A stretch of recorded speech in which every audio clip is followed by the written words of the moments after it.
going to try and do every Irish dialect inside of a minute.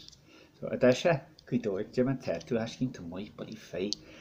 Jeff did the chat and shine to Chin, and ye did more role for Katja Hash Hanamsa, what's get into Dali, Yanif, Lesson Mitchin Wall. Since she was got time we owe, had pushed it we ought to hold to know.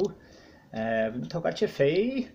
Ceaw dŵhyd a clem, gos gael y cacla, roedd i feg ffrwyl, gos yn siwmol sed o'r cynioch teli, ni o'r cynni ta cw, gos yn siwmol nhw hioig, gos yn siwmol sed tog fysar, gos sed gol y môr, yr drod, gos sed, gos hir yn o'r senioch, tog yn y tihui, gos gyn hannu y sir on.